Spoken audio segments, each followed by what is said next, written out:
Rhonda said, last year's annual planning theme was planting seeds.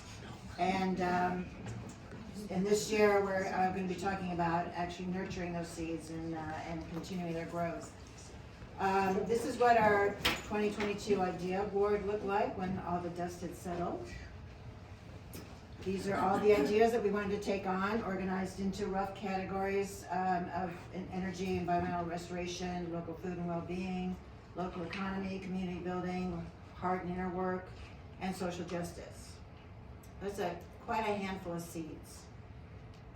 Not all of them took hold, but we did cover a lot of ground.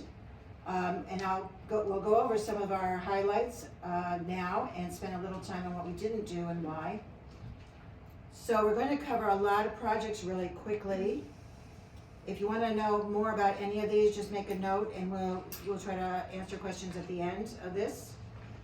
And also write down any ideas that you have that maybe this would spark as to what we could do next year to further what we've done last year and maybe take on some brand new things.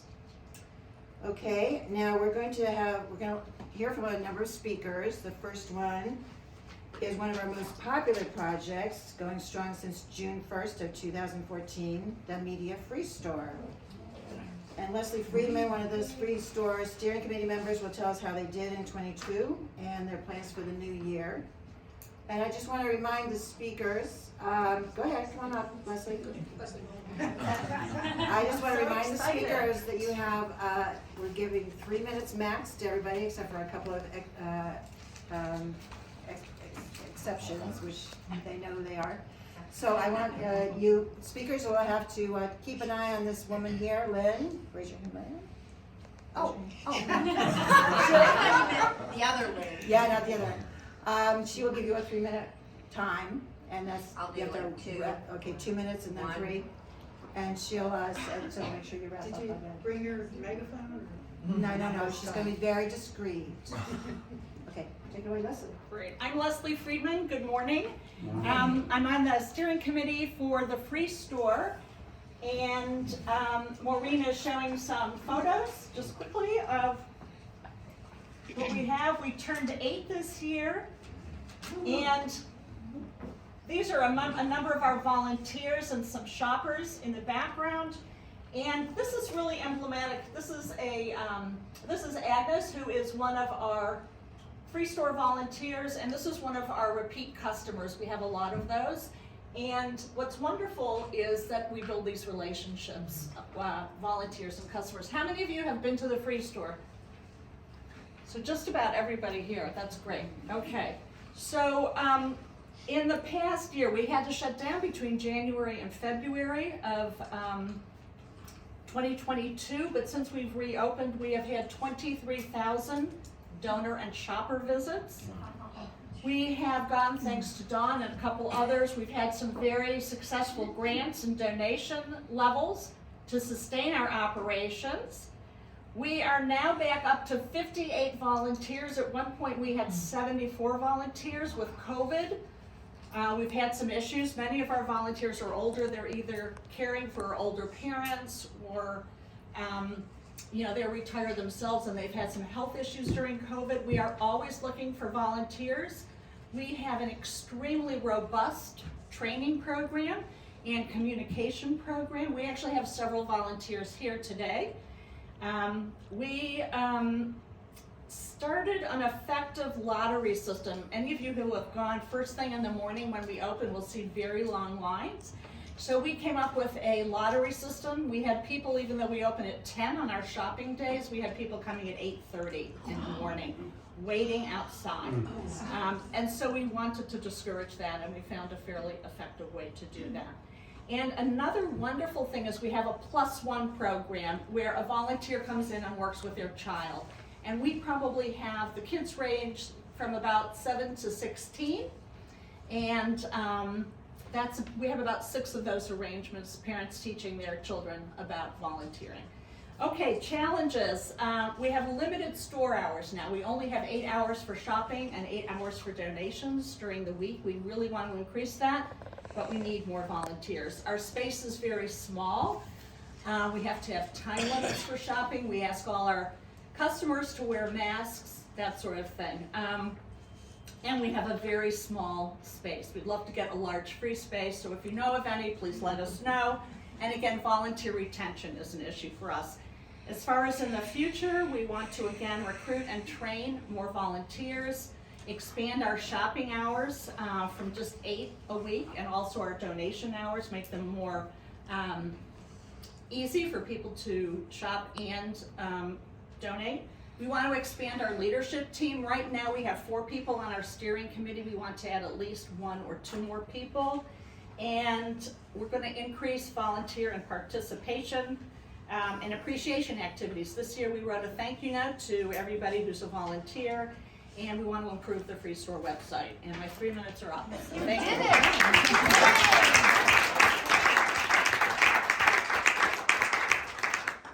Excellent, Leslie. And I just want to acknowledge Leslie and the Free Store leadership team, that Mary Van Horn, Joan Karasik, and Karen Lilly. They've worked very hard the last few years to deal with the new procedures because of COVID, and trying new things and tweaking them as needed to make it as efficient and pleasant as possible. And the volunteers have also been phenomenal, working hard to manage an amazing amount of donated goods. It looks like everybody was downsizing during the pandemic and bringing it to the Free Store, and also navigating all the new procedures with grace and humor.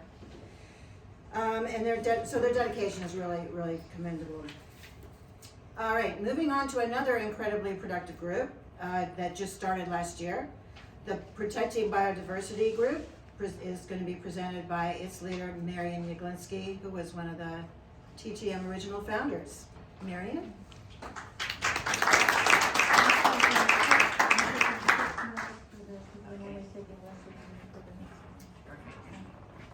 Do you want the mic? Yes. You want to up your volume too a little bit? Yes.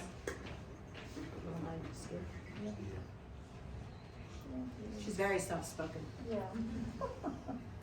But I carry a big stick. That's for sure. Okay, I formed the biodiversity group in February 2022 when I discovered the urgency of addressing biodiversity loss, which is one of the causes of insect and bird decline. And why is this important? Because a rich biodiversity is required for a healthy ecosystem, and ecosystems regulate climate.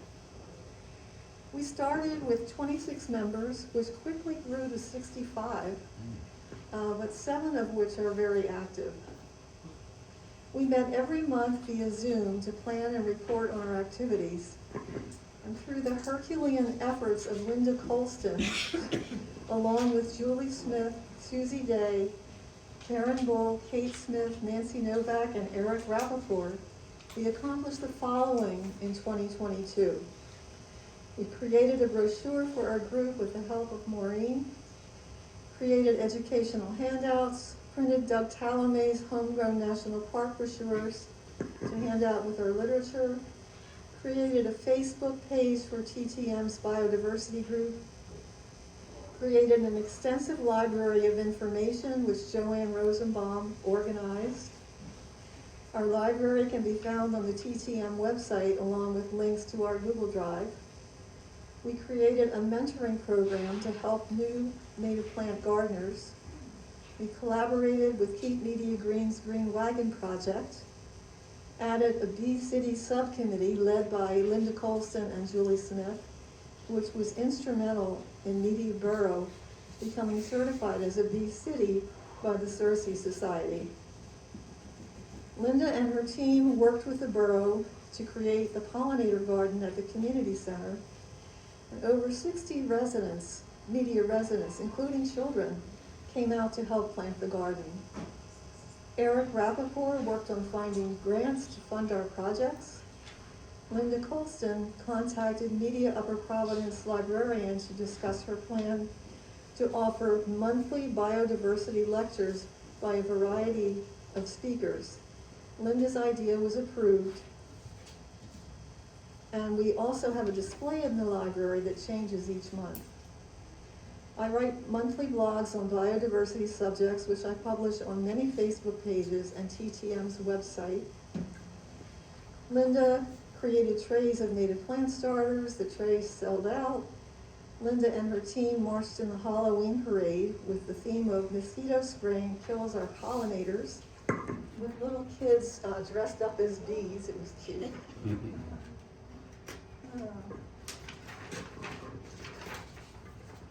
We participated in the Transition U.S. Regeneration Nation Week of Action project, which took place in October.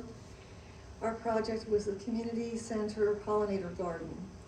We tabled at Media Farmers Market, Dining Under the Stars, and street painting events. Linda gave a bee presentation to the Swarthmore Rotary Club. Our future projects, the major one this year is pesticide use and mosquito spraying. And why is that our major project? Because pesticide use and mosquito spraying kills all the insects we attract by planting natives. So we plan to prepare a Looking to Stop Mosquitoes form letter for property owners to inform people of the harm mosquito spraying causes to insects, birds, and people. We also intend to investigate legislative and legal action concerning mosquito spraying. I'm looking into collaborating with DCNR, Xerces Society, Beyond Pesticides, Community Environmental Legal Defense Fund, Upper Providence Township, and Doug Talamay in this effort. We will continue the library project and tabling and handing out educational material. We will participate in Media Bureau's Everybody's Hometown Ecosystem Garden Tour, which will take place in June.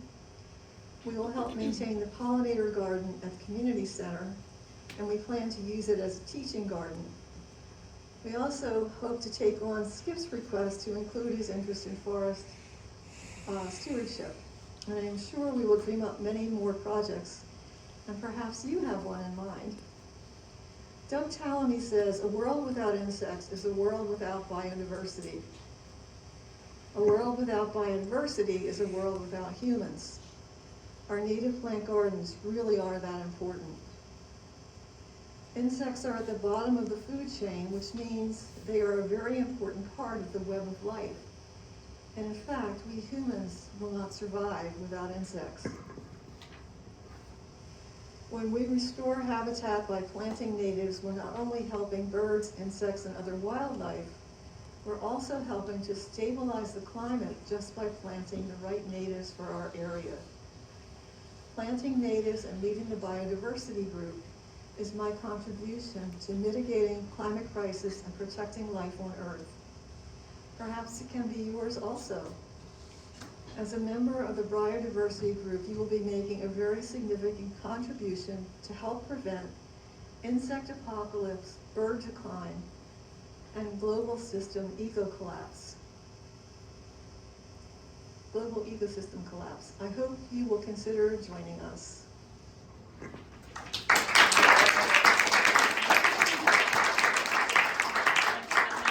can find our brochures on the table out in the Yep. lobby. They're in the registration table? What? They're at the registration table? Yeah, that's the registration table. Great. Am I Thanks. gonna transformation next? No, this later. So thank you, Marianne, and as you can see, the biodiversity group is on fire, and, Yeah.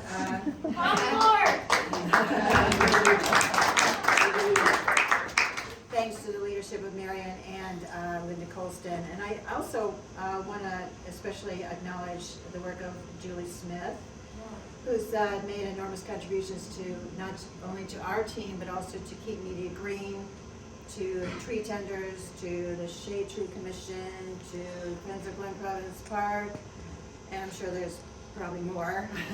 So thanks to everybody. Okay, the Media Zero Waste Group started in 2020 in close collaboration with the Media Environmental Advisory Council, the EAC. You'll be hearing that again. It's headed up by Borough staff member Karen Tosick-Lutz, who couldn't be here today. But we have Erica Berman, who's a member of the Zero Waste Group and of the Media EAC, and she'll present this group's activities.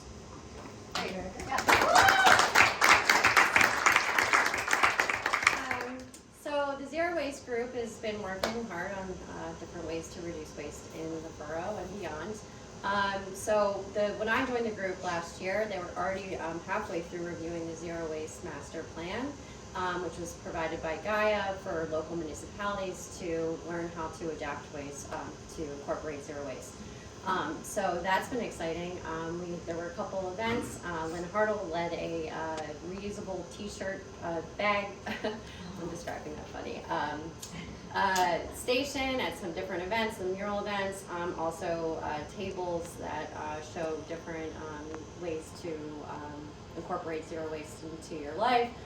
So we hope to do more educational and tabling events next year.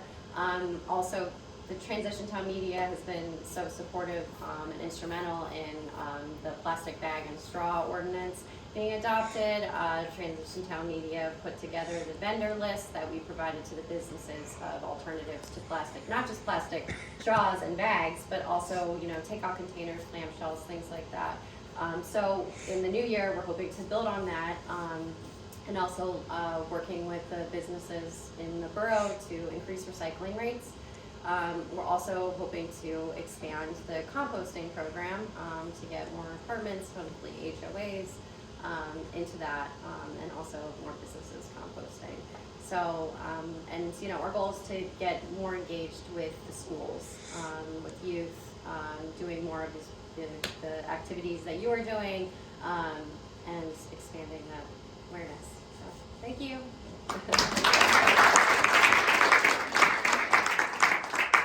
I just wanted to point out too that this group was a natural extension of the work that we did with the EAC on setting up a borough-wide curbside compost pickup, which was about 4 years in the making and finally came to fruition a couple years ago, so that we can make rich compost to help regenerate our soil and improve its nutritional value in the borough. And we continue to hope to expand on that in 2023, not only in media, getting more residents, possibly businesses involved, and also expanding to other municipalities. So next we have Joanne Rosenbaum, formerly a farmer at Red Hill Farm in Aston, and she's been championing local food since way before her involvement in TTM. Sneaking down on me. She's going to tell us about Media Eats Local and how that's been furthering that goal.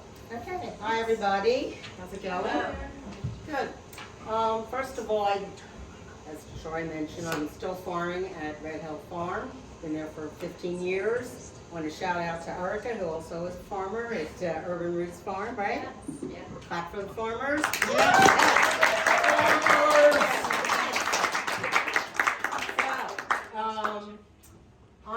First of all, I think it's great that we have Transition Town Greater Media. I really love that. I live in Middletown. How many people live outside the borough?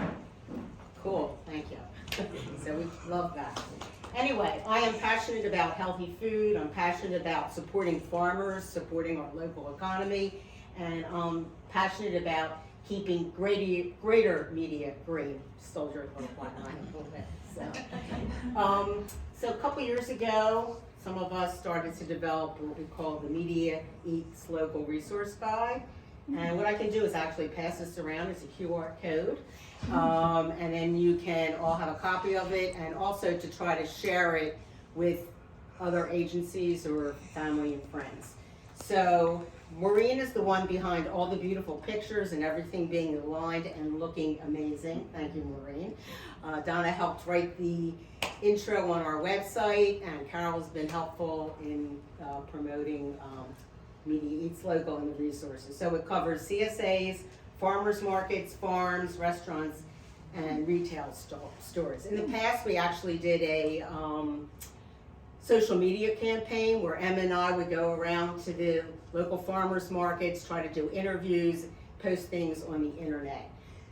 But I've been thinking, we were talking at our break, there's just so much information from the internet, from Facebook, and how do you really reach out and talk to people and say how important it is to support your local food economy. So basically, if anybody has any ideas, or if you like to write, or have ideas for this group, I would love to hear, to really try to get the word out how important your local farms are. Yes.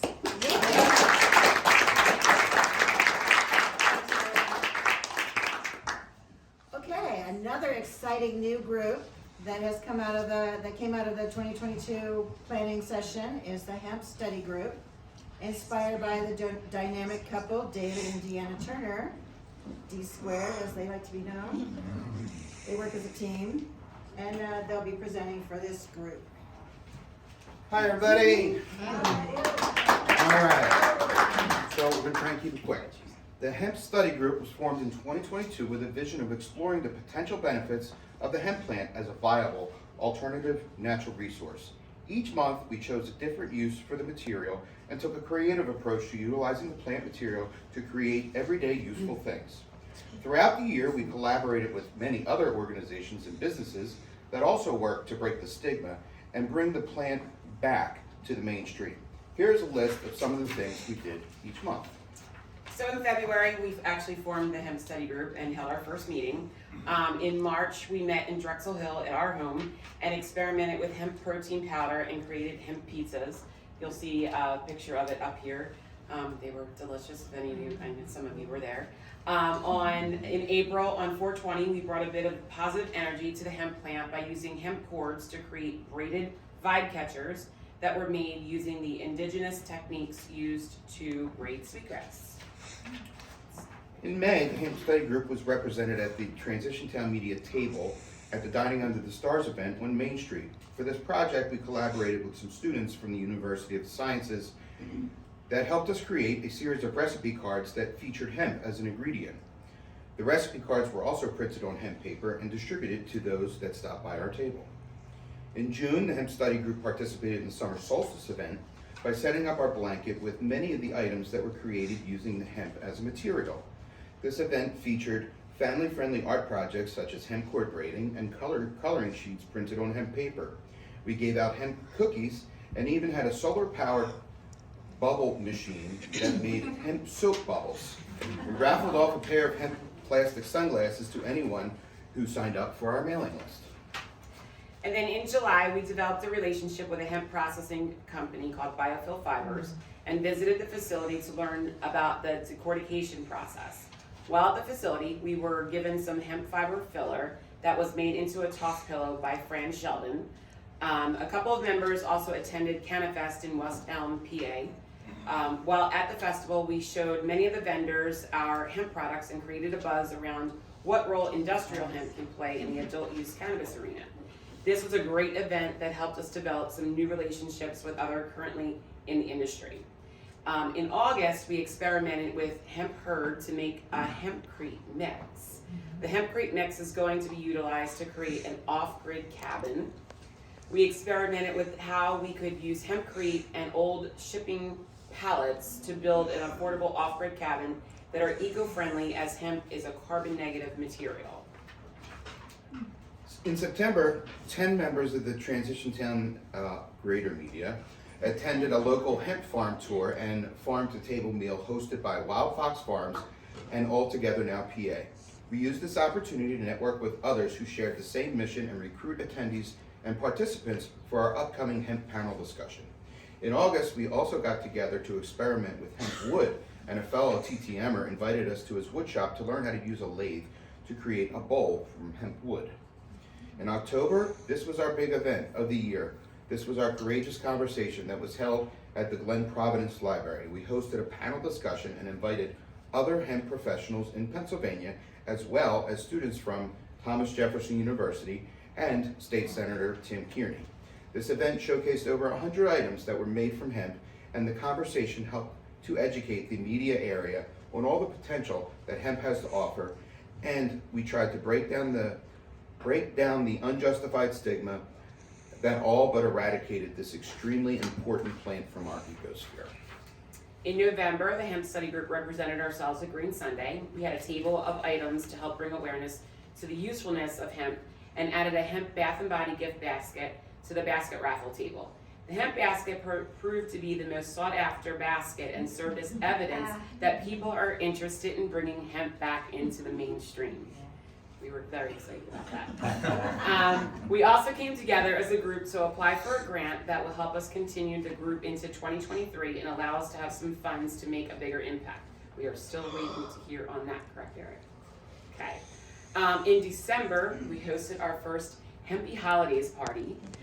The night featured a culinary experience fueled by hemp ingredients, and we had a singing duo that came and led us in singing carols that focused on seasonal stewardship and songs about things we can all do to help save our planet. Fun time. Okay, so our vision for 2023. Right, is that you? That's me. Okay. Sorry. So we're going to continue with meetings. We're actually going to do them quarterly to experiment with hemp as a material. The meetings will continue to be in person when possible as part of the magic in the social component. We had success with an idea of a field trip, so we're going to continue looking for opportunities for unique experiences involving the hemp plant. We would also like to do a series of podcasts in collaboration with CMP Radio. The podcast will focus on educating different audiences, including patient education, environmental education, consumer education, career education, hemp ancillary business opportunities, hemp business education, as well as activism, advocacy, and legislative actions. So we plan on building an off-grid cabin using hempcrete and old shipping pallets in Schuylkill County, courtesy of Skip and Lynn. We're going to explore the possibility of a CBD coffee co-op and CBD micro beer. We would like to reach more people and grow our group, and we would like to explore making hemp-infused coffee. Hemp-infused coffee, Jim. And we would like to create a funding source to ensure the hemp study group can sustain itself through the grant process and a small fundraising event. Okay, I need one more minute. We're going to talk about analytics. So basically, last night we went through and looked at the TTM website. So on the TTM website, there were this year 59,000 clicks, of which hemp posts were 1,100, or 2%, so not that much, right? The total of unique clicks, so meaning each individual IP address, new IP addresses, there was 33,000, of which hemp posts were 529. 1.6%. So me, as a goal, I want to try and improve that for next year. But something very interesting was that the average time on all TTM posts was 29 seconds, and the hemp posts averaged 41 seconds, or 33% higher. And something called the bounce rate, and the bounce rate is the last click that you are on if you leave the website from there. So the average bounce rate of the total for Transition Town Media was 45%, so that means 45% of the time they left. The hemp bounce rate was 14%. So what that means is 85% of the people who landed on one of our hemp posts went on to learn more about Transition Town Media. So it opened the door and it allowed them to learn more about Transition Town Media. Thank you very much.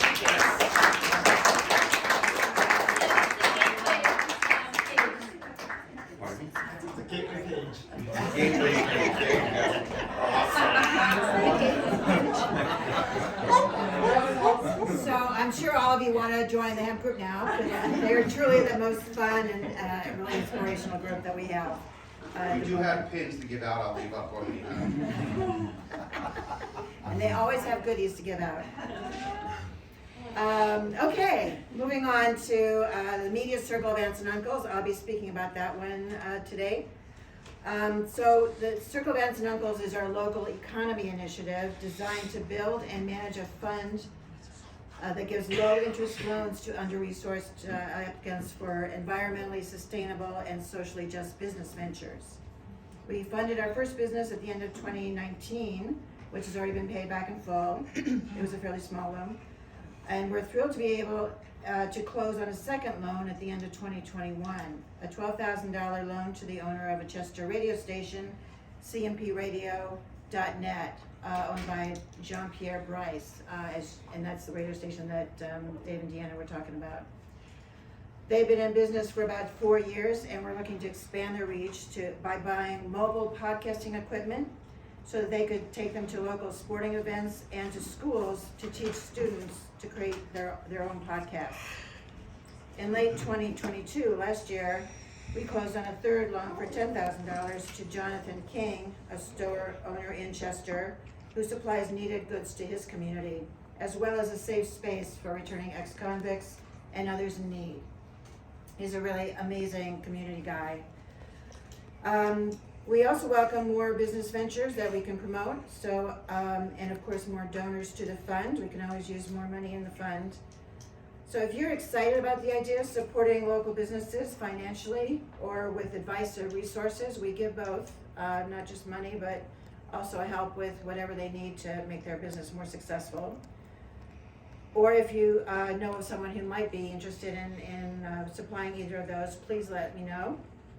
And also if you know of an enterprising person who's interested in starting, growing, or improving an ecologically sound and socially beneficial business, please let us know that too. We hope to make several more loans in the near future as soon as we have the resources to do that.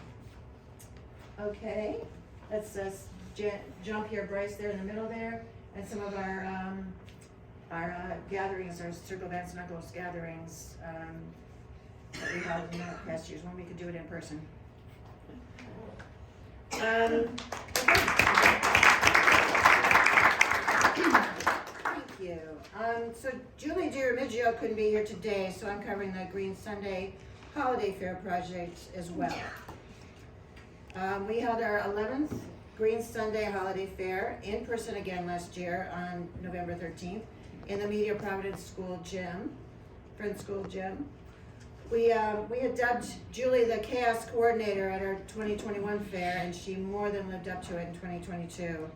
She somehow managed to include 10 additional vendors to the space for a total of 54 vendor tables. Wow. Without making it look cramped. It was a miracle. I don't know how she did it. And as usual, the TTM team really came together to help pull it all off, setting up the room on Saturday evening, staffing the event all day Sunday, and breaking down the room again Sunday night. We put together 10 raffle baskets, twice as many as usual, including the hemp-based spa basket that Dave and Deanna created, and 4 other fabulous baskets that Dawn Wesley created. Joanne Rosenbaum and her team brought in delicious food, and Jim Worcester, our local Fair Trade College roaster, brought in his great TTM blend to keep us fueled during the day. He can take orders for bags of coffee if you're interested, ground or whole bean and regular decaf, whatever you need. Just talk to him later. And our graphics and social media aces, Maureen and Emma, helped us get the word out effectively, bringing in a record attendance of about 600 shoppers. We did count this year. The vendors seemed pleased with their sales, and we all had a great time, and we pulled in over $3,000. So everyone went home happy. And our thanks to the Friends School for donating the venue this year, which really helped to our bottom line. So that's it on that. We'll have that.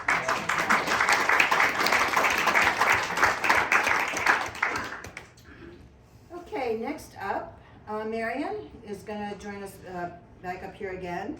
She has transformed our Inner Transition group, which is one of our longest running groups. Oh, I'm sorry, I missed one. Sorry, how that happened? Never. Yeah, I'm sorry, Marion, I'm sorry. You just take a seat up here, maybe. I missed this one. So one of our, 2 of our longest running groups are Heart and Soul, led by Joni Carley, and Inner Transformation, led by Marion. So first, Joni will tell us about Heart and Soul.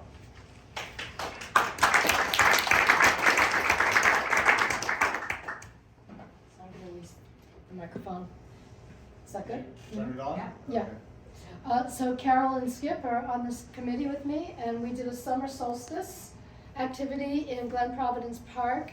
And last year, I don't think this is working. Is there any difference? Are you sure it's on? Yeah, I have it on. Oh, there we go, sorry. So last year, one of our objectives was not to exist in a separate sort of thing, but to work interconnectedly with the rest of the organization. And on the summer solstice, we were out at Glen Providence. We did a meaningful ceremony. We had a lot of fun, and we connected with other groups. The hemp group was there, and we wanted to bring up our practitioners, our holistic practitioners, who are really an adjacent community. And so they all had blankets, and we had just a really creative, spirited fun. We had drumming and celebrated the solstice. So part of what's possible going forward is to celebrate all of these, the spring equinox, fall equinox, summer, winter solstices, because they're all of us, no matter what you believe, the earth turns the same for all of us. So it's a way to come together and celebrate the natural. And there's also International Day of Peace, there's International Day of Happiness. So there's a lot of things universal holidays. And we can do that in a small way. So we did celebrate some other things, but they were private homes with limited access, and so we can't put it out to the whole mailing list. Logistics change after about 10 people, and so we're always kind of juggling that. But we can do small, large, virtual, hybrid going on. Things we like to include are singing, drumming, dancing, art, spirit, really bringing that metaphysical part to what I want to pick up on what Rhonda was talking about in the beginning, about nurturing hope, nurturing mercy, nurturing beauty, nurturing positivity.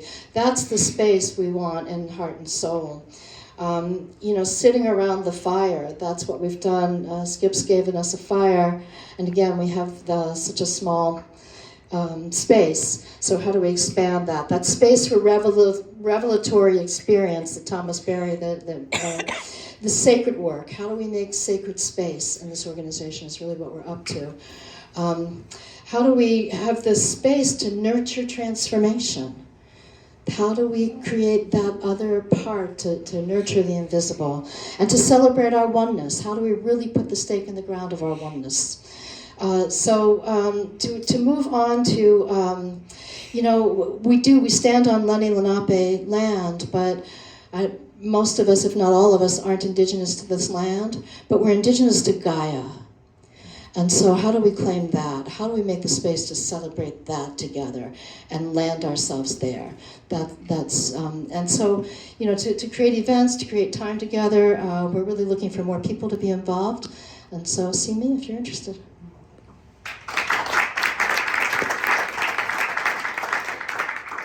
Okay, now we have Marion come up and talk about the intertransformation group.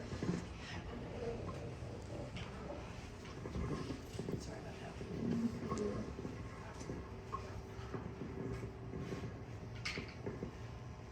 Okay, I started the intertransition group, I think it was in 2009 or 2010. It was really early on.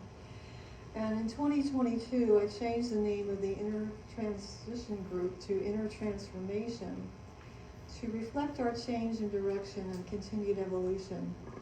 Our group now focuses on evolving to a higher state of consciousness via many spiritual paths, including communing with nature, shamanism, Quakerism, Buddhism, Native American wisdom, quantum physics, meditation, strengthening intuition, receiving direct messages from spirit, and more. All paths lead to the same place, and all are valuable. Indigenous people around the world tell us that during this time of crisis, human evolution is taking a quantum leap in consciousness in a single generation, and we are taking advantage of this opportunity. As we do it for ourselves, we do it for the entire human race. We meet monthly via Zoom. We have 13 members, 4 of which are active. Several others join when they can. We share how we are moving forward on our journey, as well as obstacles we are dealing with. We find that sharing to be inspirational and supportive. Our latest discussion has been on awakening and deepening our heart energy to express more love, compassion, empathy, gratitude, and joy. In the new year, we plan to discuss Tara Brach's teachings and meditations, and Lee Reinert, a friend of mine, will be joining me as co-facilitator. So we invite you to join us on this epic journey.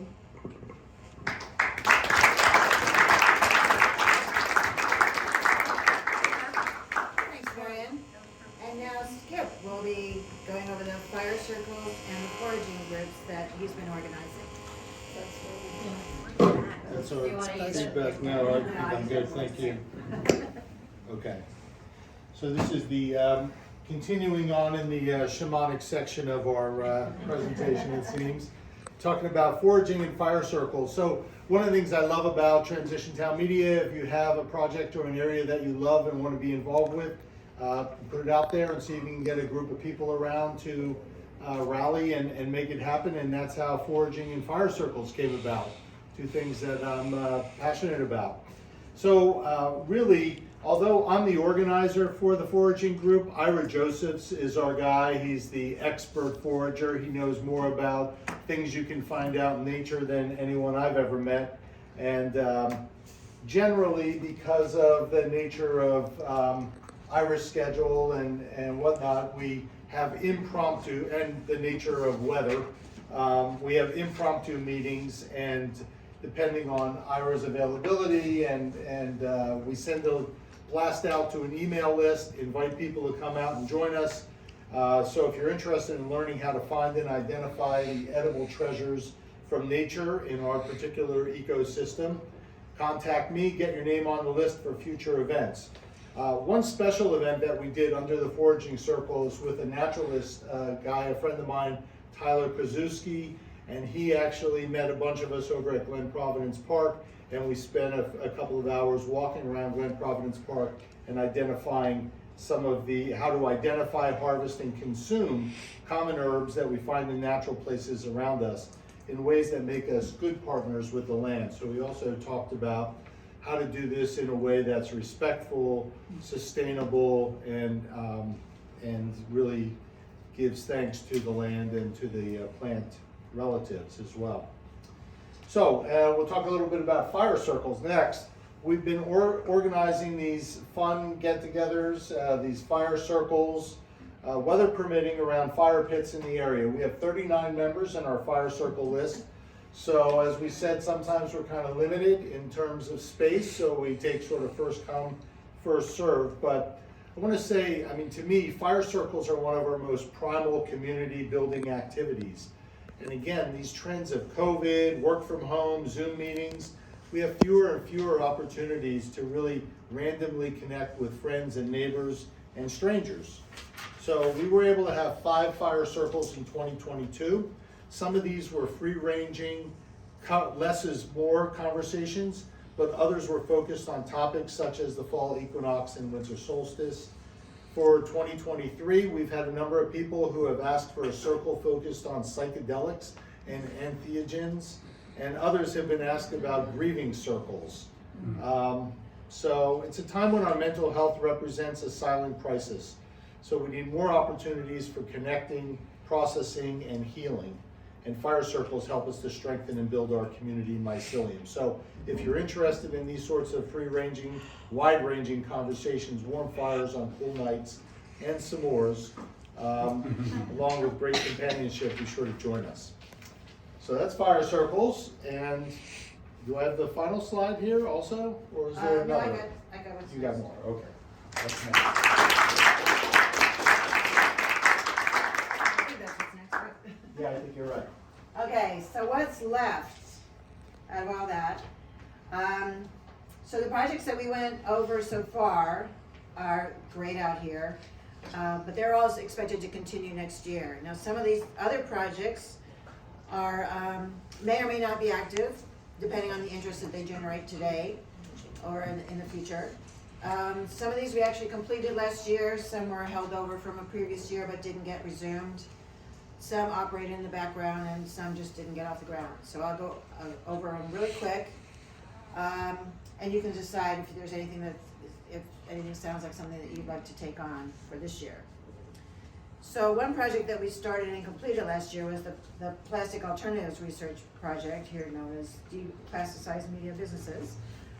This was somewhat of a spin-off of the Zero Waste Group. We worked with the EAC and the Media Business Authority on single-use plastic bag and straw ordinance that Erica was talking about. It went into place this January 1st, restricting media businesses from supplying plastic bags and straws to their customers. When we talked with Dave Fairman of the NBA about the ban last year, one thing he said that would be very useful to the businesses was to help them find affordable sources for compliant alternatives to plastic bags and straws. This group did the research and created a spreadsheet laying out all the various sources, cost, and quality, and along with an executive summary with recommendations. The main conclusion, the main recommendation was that the most effective approach was to encourage customers in every way possible to bring their own bags.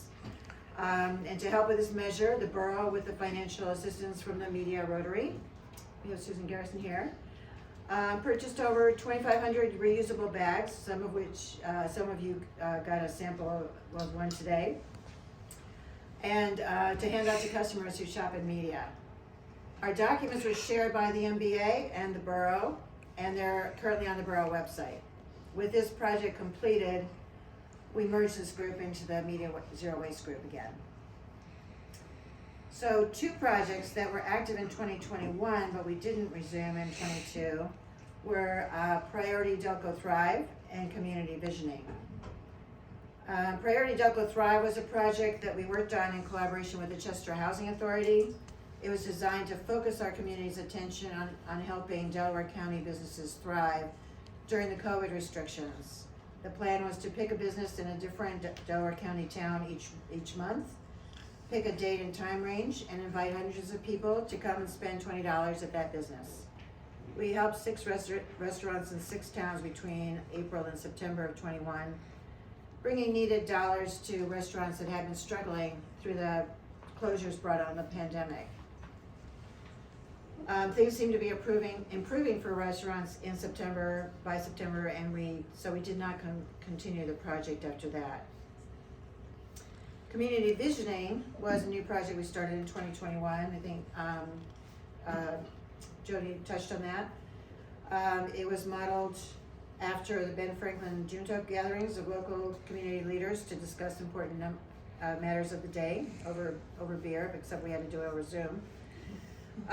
We invited leaders from different sectors of the community: business, arts, nature, community development, race relations, spirit, government, and education, and brought them together for online sessions to discuss what they felt was most important for the future of our community. We had some great conversations, we learned from each other, and we forged some wonderful connections. Unfortunately, we couldn't keep it going in 2022. Only a few of our original team were able to continue, and we didn't have the energy to recruit new members, but it's right for starting up again if anyone is game for that.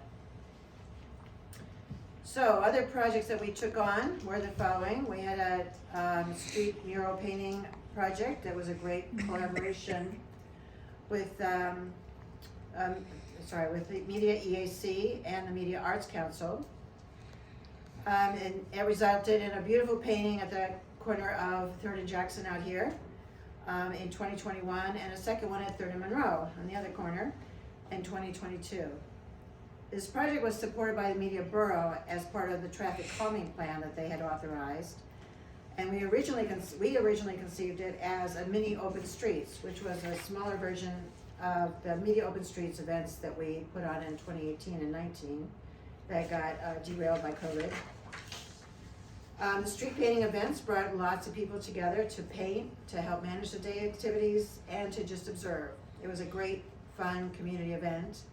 And we're not sure if it will continue in 23 due to the limited borough funding, but it's possible that we could still do something together with the Media Arts Council along these lines, if there's interest. There's also county level planning work. The Delaware County Council started work on a 10-year comprehensive sustainability plan in 2021 and asked interested groups and citizens to join one of their 6 focus groups to help develop it. It was originally expected to be completed by fall of 22, but it's currently scheduled for completion this February. Several TTM members signed up to work on these subcommittees, It was quite challenging to envision actions that the county could take to help the 49 municipalities in the county reach sustainability. But even after the plan is published, we can continue to push for actions that can really move the county forward. And media has been a great model and example for that kind of work that the other municipalities can build from. The Covanta incinerator in Chester, we worked with the Chester Residents Concern for Quality Living, otherwise known as CIRCLE, as an acronym, to pass a zero waste resolution that encouraged shutting down the Chester Covanta incinerator and finding better ways to deal with our trash. I don't know if you're all aware that all of our trash in Delaware County goes to the Covanta incinerator to be burned, causing a lot of pollution. Not all, not anymore. Sorry? 40,000 tons will be going directly to the landfill this year. Got it. So sorry, where was I? So Joanne Rosenbaum has been monitoring the situation in Chester with the Circle Group, and we may take on additional actions to work on that instance in 2023. Burning the trash in the incinerator has been causing, it's right in a Chester residential neighborhood, the incinerator, so it's causing enormous environmental and health issues for the residents there. Okay, the Buying Club. Ira Josephs has had this group going for years, which orders organic food from a local farm in Lancaster and has the orders delivered to media for distribution. Last year he invited TTM members to be part of the group, and if you're interested in this, please put your name on the board when we get the board up, and we'll get you connected with Ira. Clarification, it's Frankfurt Farms out in western Pennsylvania, and it's not fresh farm produce, it's more bulk goods, just so people know. Yeah, thanks. Okay, community space. This has been a back burner project for a few years now. Our dream has been to find a space that can serve as our office, a community center, possibly a maker space or a business incubator space, or even an extension of the free store, which cannot handle large items like furniture. This seems like a dream that we could have, that we find a space that's affordable, but the free store started out that way too, just a dream that we could do our annual flea market in a free market in an actual brick and mortar space year round. So you never can tell. We're still looking. As far as youth, where we feel it's important to expand our reach to include more young voices in our circles, and so we added youth as a focus area rather than an actual group. All of our groups are encouraged to explore ways to include younger generations in our work. Several of our groups enjoyed working with Justin Everett's University of the Sciences students, who created brochures and flyers for some of our events and projects. The most exciting one was the one that Dave and Deanna mentioned, these beautiful recipe cards with hemp edible recipes for the hemp study group. They were a huge hit at several of our tabling opportunities last year. I think they may have all been dispersed by now. Lynn Hartle also introduced many Penn State Brandywine students and faculty to Transition Town Media in the talk that she gave as part of their TEDx event last year. Skip and I also tabled at that event. Building partnerships. At the 2021 annual planning, we proposed that 21 was our year of partnership for TTM because of the breadth and depth of our work was expanding so much that we needed to be more collaborative. And so we did, managing to get so much more work done by collaborating with the Media EAC on the composting and street art projects, as well as our zero waste group, working with the Chester groups, Circle and the Chester Housing Authority, and partnering with several groups, including Penn State Brandywine as advisors to our Circle of Aunts and Uncles group. We worked with the University of the Sciences and Penn State Brandywine students as they researched zero waste and environmental justice issues for their classes, which led to 2 blog posts which we posted on our website and also the Transition US website, the National Hub for Transition Towns. We've also worked with Swarthmore's college students and on a couple of smaller projects as well. Our newest connection was with Keep Media Green, with whom we collaborated on a number of projects, including the Doug Tallamy Lecture on Biodiversity and their Green Wagon Project, and a local food community potluck last August that was really wonderful. It brought together both of our teams. It was really special. We hope to continue to expand on all these partnerships and more this year as well. There's also some other behind-the-scenes activities, including our ongoing Facebook groups, such as the Greater Media Yardens group that is maintained by Donna Cusano, the TTM Swap Shared Meat group that's managed by Ellen Morphy, and our newest Transition Town Media Biodiversity group managed by Marian Yaglinski. So you may want to check out those Facebook groups as well. So that leaves us with a few projects that did not get started last year, but if there's some interest in them this year, we could see if we can take some of them on. So the first is the Solarize Media Businesses project, which is one that I'm particularly interested in. It involves getting solar panels on all or most of the businesses in media as a way of increasing the amount of solar production in our area and helping businesses lower their utility costs. It's certainly a possibility for us to tackle this year because of the extensive federal and state incentives that businesses could draw on. Emergency preparedness is a project that involves educating others and ourselves on how we can be prepared for all kinds of emergencies that we're likely to face in this area, including things like flooding and drought, extreme heat, power outages, and cold. We did a small study group in a prior year that worked well. We may want to revive that in 2023. Affordable housing was a project brought up by the EAC, but it did not get a critical mass of interest last year. It's a little bit outside of our wheelhouse and a bit of a heavy lift, but it's a very important issue for media, and it has potential for getting some work done in 23. Litter patrols was also a project suggested by an EAC member, but since they were moving ahead with this on their own, we didn't really pursue it. Some of our members did join the EAC litter patrols in their own neighborhoods too. Holistic Healing Group was started in 2022 to explore alternatives to conventional healing, but it did not manage to thrive. Again, a possibility for some renewed energy in 23 if there's interest. And resource mapping is again an interest that we had brought up before, as well as last year. This group was interested in doing some asset mapping for our region to identify some of our resources that people might be interested in. It never got started, but it's certainly a great idea if anyone would like to take that on. And tool sharing. This has been a dream project of ours for some time, but it never has gotten past the dreaming stage. But this year, the media library has indicated some interest in working on it with us, so perhaps the time has finally come.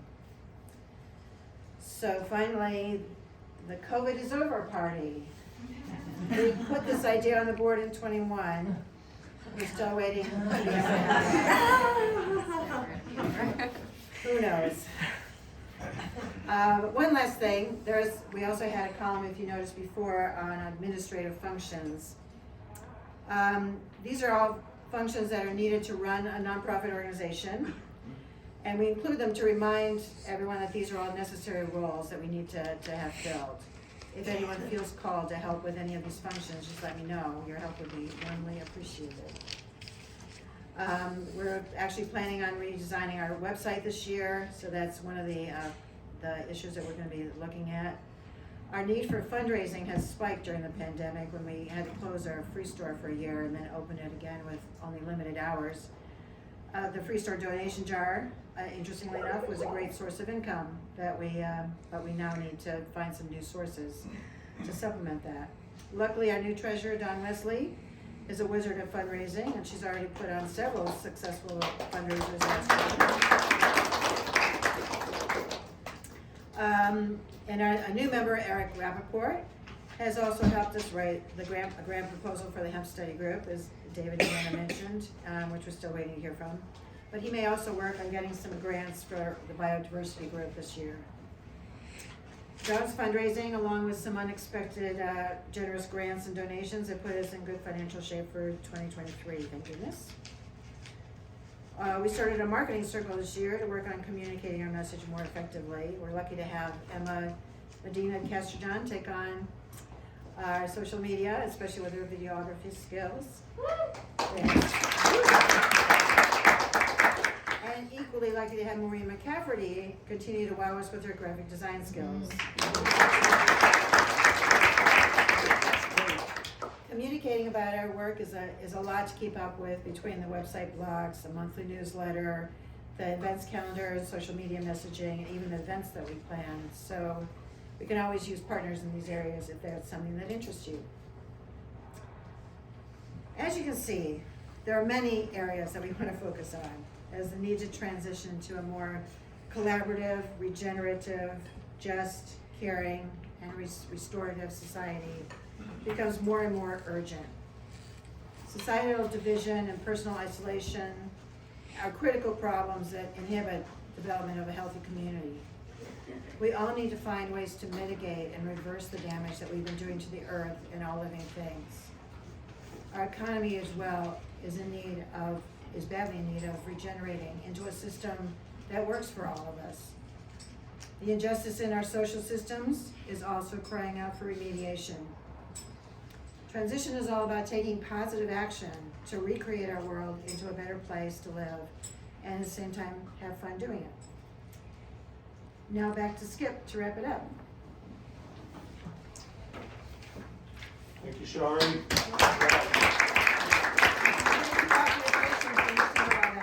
Just a couple of things we're working on. So, okay, so let's take a look at this idea of stories, because, you know, a big part of our work in Transition Town is understanding the need to create news stories. Some of you may know of Charles Eisenstein. He's an author who talks about different ways of looking at economics. He's a friend of the Transition Town community. And he talks about the space between stories. So this idea that as old stories are deconstructed, we start to create new stories, and we have to sort of navigate this amorphous space in between stories as well. Some of you may remember the Jetsons from the 60s, this cartoon. So in this picture we see the young Jetson lad actually participating in what we now know as telemedicine. And so there's looking into the future. And even before the Jetsons, we had Dick Tracy, really before my time even, but from the 40s or 50s, I think, Dick Tracy with his two-way wrist TV. So, you know, I'm guessing, are there any Apple Watches out there? Maybe, okay, there's one at least. And with Jim and FaceTime, a lot of us have used FaceTime. So these ideas of what was once science fiction actually become reality, and as a result, new stories are born. We break down barriers to old belief systems and we create new stories. So I want to talk a moment about money as also a story that we tell ourselves. So money is a story or a belief, and I want to share this story of a Native American tribal leader from the Blackfoot Confederacy, a chief named Crowfoot. And it's a story when a government official came to approach Crowfoot about buying some of their land with money.